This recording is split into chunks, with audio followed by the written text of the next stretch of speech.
কি ম্যাজিক, আগে যারা আওয়ামী লীগ ছিল তারা রাতারাতি বিএনপি হয়ে গেল। University is autonomous body, university is an autonomous body. Say election করবে, কখন কিভাবে করবে সেই সিদ্ধান্তটা নিতে পারে কে? ইউনিভার্সিটি। জামাতের একজন মানে কি বলবো পদধারী নেতা সরকার বললো, তুমি এভাবে বললে ব্যবসায়িকরা ভোট দেবে না, মিডিয়াও আমাদেরকে সমর্থন করবে না। হাইপোথেটিক্যালি যে কে জিততো না জিততো যায় না, ছাত্রদল হেরে গেল। তাহলে যে ভাইবটা তারেক রহমানের যে ভাইব বা তার যে কি বলবো তার সিলেটে পদার্পণ উপলক্ষে যে একটা রূপ দেখা যেত, সেই রূপটা ম্লান হয়ে যেত এই ইলেকশন রেজাল্টের উপরে। মিডিয়া এবং ব্যবসায়িক এরা কেন দালাল হচ্ছে, কেন তাদেরকে দালাল বলা হচ্ছে? কি ম্যাজিক, আগে যারা আওয়ামী লীগ ছিল তারা রাতারাতি বিএনপি হয়ে গেল। একদম কোটেড করে বললাম, আগে যারা আওয়ামী লীগ ছিল তারাই রাতারাতি বিএনপি হয়ে গেল। কি একটা ম্যাজিক! এই যে আপনি বললেন রূপ, ম্যাজিকটা হচ্ছে রূপ। তার মানে চেনা রূপটা কি? যে আগের থেকেই সরকার বদলের সাথে সাথে ব্যবসায়িক সমাজ, মিডিয়া জগৎ দুটাই তাদের রূপ পরিবর্তন করে। তা এই কথার প্রসঙ্গে একটু বলেও নি, আমি এই কথাটা আগেই বলছিলাম। সেই জন্যে জামাতের একজন মানে কি বলবো পদধারী নেতা সরকার বললো, তুমি এভাবে বললে ব্যবসায়িকরা ভোট দেবে না, মিডিয়াও আমাদেরকে সমর্থন করবে না। তা আমি ওনার উদ্দেশ্য এর মধ্যে দিয়ে বলে দিই যে শোনেন, পরিবর্তন সব জায়গায় হতে হবে। এই পরিবর্তনটা কি? আগে নির্বাচন কমিশন ঘেরাও করা হতো, যান আমার ভাই বললেন যে দুইটা জিনিস। প্রথমে আমি বলে নিই ইলেকশন কমিশনের কাজটা কি। ইলেকশন কমিশনের কাজ হচ্ছে জাতীয় নির্বাচন আর লোকাল ইলেকশন করা। University is autonomous body, university is an autonomous body. Say election করবে, কখন কিভাবে করবে সেই সিদ্ধান্তটা নিতে পারে কে? ইউনিভার্সিটি নেবে, বিশ্ববিদ্যালয় নেবে। এখন ধরে নেন ইলেকশন কমিশন একটা পরিপত্র জারি করলো যে বাংলাদেশের কোথাও পার্লামেন্ট ইলেকশনের আগে কোনো ইলেকশন হবে না। Is it binding to the university? This প্রথম। তাহলে যদি বাইন্ডিং টু দ্য ইউনিভার্সিটি না হয়, এর তফসিল ঘোষণা করা হয়েছে, ইলেকশন হবে আগামীকালকে, হঠাৎ করে আজ সকালবেলা আপনি কি করতেছেন? একটা রিট ফাইল করলেন কেন? রিটটা ফাইল করলেন। সো ওই যে চেনা রূপের কথা বললাম, আমরা যে পরিবর্তন চাচ্ছি, আমরা এই জিনিসগুলো আগে দেখে এসেছি যে এইভাবে ইলেকশনটাকে পলিটিক্যালাইজ কেন। আজকে একটা কথা বলা হচ্ছে, কি কথা? যে জনাব তারেক রহমান সিলেট যাচ্ছেন ডে আফটার টুমরো। আগামীকালকে যদি ইলেকশনটা হতো এবং ইলেকশনটা ধরে নেন হাইপোথেটিক্যালি যে কে জিততো না জিততো যায় না, ছাত্রদল হেরে গেল। তাহলে যে ভাইবটা তারেক রহমানের যে ভাইব বা তার যে কি বলবো তার সিলেটে পদার্পণ উপলক্ষে যে একটা রূপ দেখা যেত, সেই রূপটা ম্লান হয়ে যেত এই ইলেকশন রেজাল্টের উপরে। অতএব যে করে হোক ইলেকশনটাকে বন্ধ করতে হবে। তার মানে আমরা কিন্তু অলরেডি আমাদের জুলাইয়ের যে বাসনা, যে চেতনা, যে বিপ্লবের যে ধারণা, সেখান থেকে আমরা সরে এসে দেশের চেয়ে আমরা ব্যক্তিকে ইম্পর্টেন্ট দেওয়া শুরু করে দিলাম। সো হুইচ ইজ মানে অনাকাঙ্ক্ষিত। এবং ভাই বললেন আর একটা কথা লাস্টে, শোনেন, এন্ট্রিম গভর্নমেন্টের তিনটা কাজ। কি কি কাজ? তিনটা: বিচার করা, সংস্কার করা, ইলেকশন করা। এবং এই ইলেকশন কমিশন কিন্তু 8-10টা ইলেকশন কমিশনের মতো না। Election commission was appointed by interim government, যে এন্ট্রিম গভর্নমেন্ট নিজে কনস্টিটিউশনের দ্বারা তৈরি না। তাহলে আমি এন্ট্রিম গভর্নমেন্টকেই বলবো যে আপনি যে ইলেকশন কমিশন ওখানে সবাই মিলে বসালাম, সে ঠিকমতো কাজ করতেছে না। যদি ইলেকশন কমিশনটা ইন্ডিপেন্ডেন্ট ইনস্টিটিউশন ঠিকমতো কাজ করছে না বলে ছাত্রদল গিয়ে তাদেরকে সেই দাবি দেওয়াগুলো বলছে যে আপনারা ঠিকমতো কাজ করেন না। আপনাকে একটা জিনিস বলে দিই, সেদিন কি হচ্ছিল? হিয়ারিং হচ্ছিল। আপনাকে একটা জিনিস বলি, সেদিন আপিল হিয়ারিং হচ্ছিল এবং আপিল হিয়ারিংয়ের সামনে ভাই যেটা বললেন মব, ডেফিনেটলি আমি তার ডেফিনেশনকে সমর্থন করে বলতেছি যে which is not a mob. কিন্তু এই ধরনের ন্যাক্কারজনক প্রেশার দেওয়া একটি সমাজে কোনোভাবেই কাম্য নয়। আপনি একটা জিনিস বোধহয় খেয়াল করছেন যে প্রথম দিন যখন ওখানে ছাত্রদলের সবাই আসলো, মহাসচিব সাহেব এসে কিন্তু ইলেকশন কমিশনের সাথে দেখা করলেন। তো মহাসচিব সাহেব যখন বিএনপির মহাসচিব এসে ইলেকশন কমিশনার সাহেবের সাথে, চিফ ইলেকশন কমিশনের সাথে দেখা করে মিটিং করলেন, তো সে তো বলতেই পারতো এই দাবিগুলো। তাহলে আমার এতগুলো লোককে নিয়ে আসা, ওই নিয়ে আসার পিছনে অন্য কারণ ছিল, যাতে ভিতরে তিনটা ইস্যু ছিল। একটা হচ্ছে যাদের বাংলাদেশে দ্বৈত নাগরিকত্ব ছিল তাদের যাতে বাতিল দেওয়া না হয়। এবং এই নিয়ে হাসনাতের সাথে আগের দিন কিন্তু একটা কি হলো, আমরা লোক কখন দেখলাম, আগের দিন হাসনাতের সাথে বিএনপির একজন প্রভাবশালী নেতার জন্য কথা কাটাকাটি হলো, পরের দিনই দেখলাম এখানে শয়ে শয়ে ছেলেপেলে নিয়ে আসা হলো।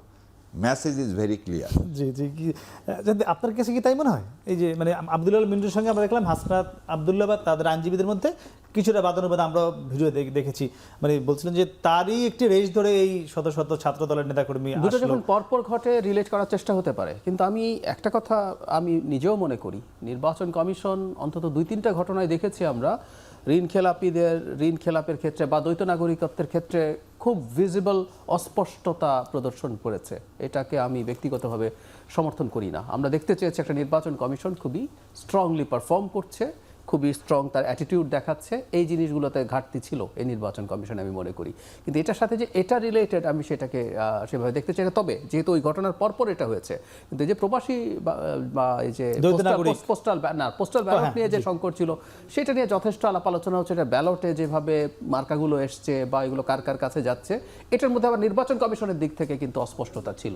সুতরাং কেউ এই ধরনের অর্গানাইজড কোনো মুভমেন্ট সে করার চিন্তা করতেও পারে, কিন্তু ওই যে বললাম যেহেতু একই সাথে ঘটনাগুলো ঘটছে, এটাকে রিলেট করার একটা চেষ্টা কেউ করলেও সেটাকে খুব উড়িয়ে দেয়। যেহেতু এই বিষয়টি এসছে, এটা আসিফ মাহমুদ নিশ্চয়ই আপনি শুনেছেন, গতকালকে উনি দাবি করছিলেন যে বিএনপি মহাসচিব যখন 1.5 ঘন্টা বৈঠক করলেন নির্বাচন কমিশনারদের সঙ্গে, সেখান থেকে বের হয়ে এসে এই রায়গুলো দেওয়া হলো দ্বৈত নাগরিকত্ব কিংবা ঋণ খেলাপি বিএনপি জামাত উভয়ের ক্ষেত্রেই।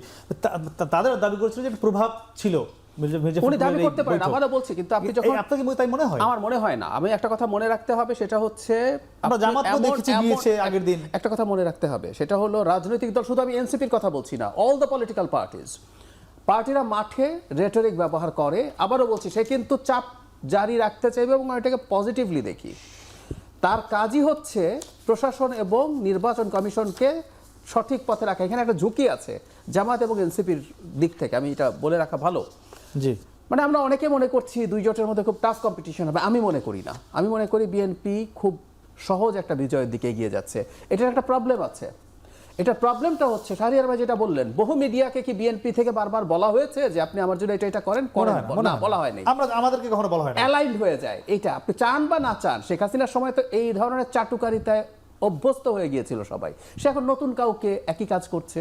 প্রশাসন, পুলিশের, নির্বাচন কমিশনের অ্যালাইন্ড হওয়ার ঝুঁকি আছে কিন্তু বিএনপির প্রতি। ফলে এনসিপি এবং জামাত, আমি এটাকে এই অর্থে সঠিক বলি, তাদের দিক থেকে চাপটা রাখা দরকার আছে যাতে তাদের নিউট্রালিটি বজায় থাকে এবং সেটা যাতে কন্টিনিউ করে। সেই জন্য অভিযোগ সবগুলোই যে খুবই সাবস্ট্যান্স আছে সেভাবে দেখাও জরুরি না, এটাকে রেটরিক হিসেবে। আমি একটু শারিক একটু আপনাকে জানতে, যেহেতু বিষয়টা তুললো জাহেদ, আমি এই টেলিভিশনে কাজ করছি, আমি একটি টক শো করছি, আমি একটা রিপোর্টিং টিম দেখি, আমি আপনাকে মানে একদম নিশ্চিত করে বলছি, আমাদের আজ পর্যন্ত 5 আগস্টের পর বিএনপি কখনো ফোন দিয়ে বলে নাই যে এই নিউজটা কেন দিলেন না, এটা কেন দেন, কাভারেজটা বেশি করে দেন। তারপরেও আপনি যে কথাটি বলছিলেন যে মিডিয়া একটি রূপ ধারণ করছে বা চেনার রূপে ফিরে যাচ্ছে, না আপনার কাছে কেন মনে হয় এটি আসলে কেন যাচ্ছে? আচ্ছা, প্রথম কথা আমি একটু কারেকশন করে দিই। জনাব শফিক রহমান সাহেব ওটা কৃষিবিদ ইনস্টিটিউটে বলছে, আর আমি বিষেধগার করি না, করার ইচ্ছাও নাই। যেটা সত্য সেটাই বলার জন্য শফিক রহমান সাহেব যেটা বলছে সেটাই বলছে। তার একটা উদাহরণ দিই আপনাকে। 23শে জুলাই যে ব্যবসায়িক সম্মেলন হলো এবং সেই সম্মেলনে যারা বক্তব্য দিলেন এবং যারা বারবার বললেন প্রথম, দ্বিতীয়, শেষ পর্যন্ত শেখ হাসিনাকে চাই, তারাই কিন্তু আবার দল ধরে জনাব তারেক রহমানের সাথে দেখা করার জন্য মরিয়া হয়ে গেল এবং তারা দেখা করলেন। ওই একই লোকগুলো কবে তারেক রহমান আসার 7 দিনও পার হয়নি।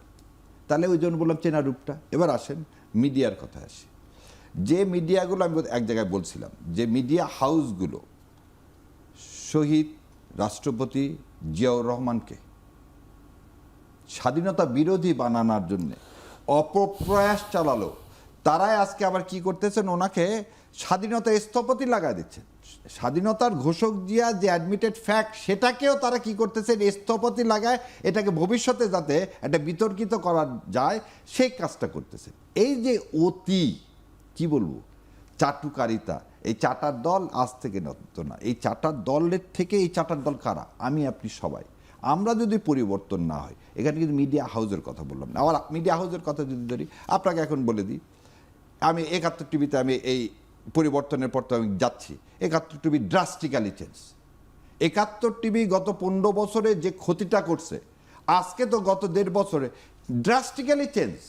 আজকে ওখানে যে আমরা সব কথা বলতে পারি, কিন্তু 15 শ্যামল সাহেবরা যখন ছিলেন তখন তো আমরা একটু বলতে পারতাম না।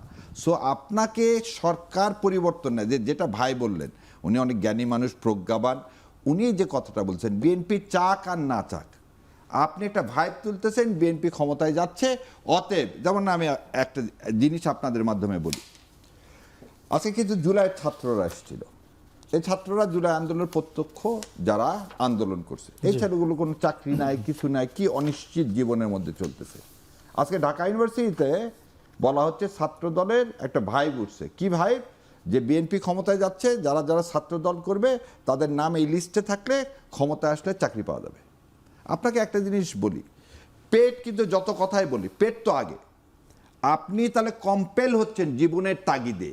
আমরা তো জুলাই সনদের কথা বা জুলাইয়ের কথাটা বারবার, আজ পর্যন্ত আপনি কি দেখছেন এই ছেলেগুলোকে পুনর্বাসনের কথা? আজ পর্যন্ত কি আপনি দেখছেন তাদেরকে যে ইন্ডিমিনিটি দেওয়ার কথা প্রপোজ করলেন সেটা পাস করার কথা? না। তার মানে আমরা মূল জায়গা থেকে সবসময় সরে যাচ্ছি। আমরা ক্ষমতার পরিবর্তন চাচ্ছি, আমরা ক্ষমতার পরিবর্তন চাচ্ছে। আপনি যে প্রথমে যে কথা বললেন যে ক্ষমতার জন্য রাজনীতি হয়ে যাচ্ছে, শাসনতন্ত্রের পরিবর্তন, ইনস্টিটিউশনাল চেঞ্জ, সে জায়গায় যেতে চাচ্ছি না।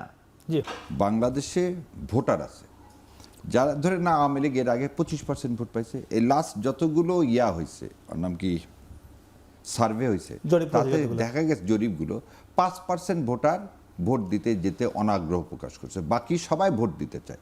তার মানে আপনি একটা জিনিস পরিষ্কার, আওয়ামী লীগের ভোটার বলে কোনো কিছু না, এটা ক্লাব না, ভোটার ইজ ভোটার। এখানে সুইং ভোটার আছে আর দুইটা দলের হয়তো ভোটার আছে।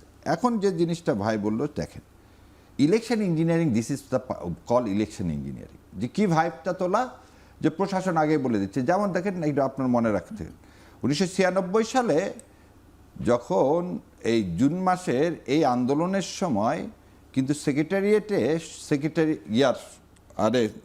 ওনার নাম কি, ফার্মার্স ব্যাংকের মহিউদ্দিন খান আলমগীর, তারা জনতার মঞ্চ করে সারা দেশের প্রশাসনকে নিয়ে আসলেন এবং নিয়ে এসে সারা দেশে কিন্তু একটা দিয়ে দিলেন কি, এবারে কে যাচ্ছে, আওয়ামী লীগ ক্ষমতা যাচ্ছে। লোকাল প্রশাসন ভাবলো এখন যদি আওয়ামী লীগকে আমি সমর্থন না করি তাহলে তো আমাকে বান্দরবন ট্রান্সফার করে দিবে, ওই পুলিশ অফিসারও তাই করলো। This is the part of election engineering, যেটা এবারে হয়তো বা সম্ভব নয় বলে আমি বিশ্বাস করি। বিশ্বাস খালি করি না, আমি বিশ্বাস করতে চাই, কারণ এইভাবে তাহলে জুলাই সনদের কোনো মানেই থাকে না। সেকেন্ডলি আপনাকে আরেকটা জিনিস বলি, আমি এই কথাটা ভাইয়ের ওই সময় ভুলে গেছিলাম, আমি একটু বলে দিই।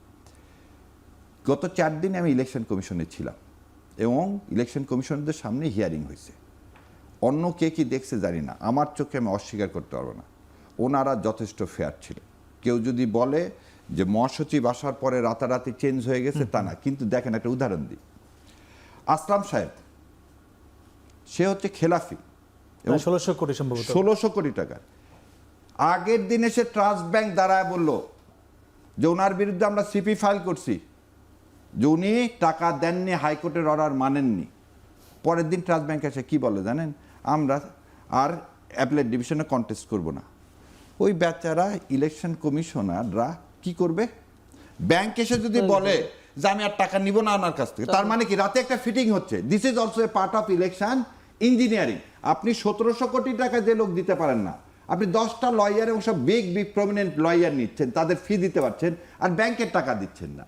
ঠিক একই কাজ যখন হচ্ছে, ঋণ খেলাফি যতগুলো হচ্ছে, ওখানে আমি লোকগুলোর চেহারা ব্রিগেডিয়ার সাথে বলে ফেললো, এইভাবে আপনার অসত্য সবাই কি করতেছে, হাইকোর্ট থেকে একটা অর্ডার নিয়ে আসতেছে। কি অর্ডার? Stay order.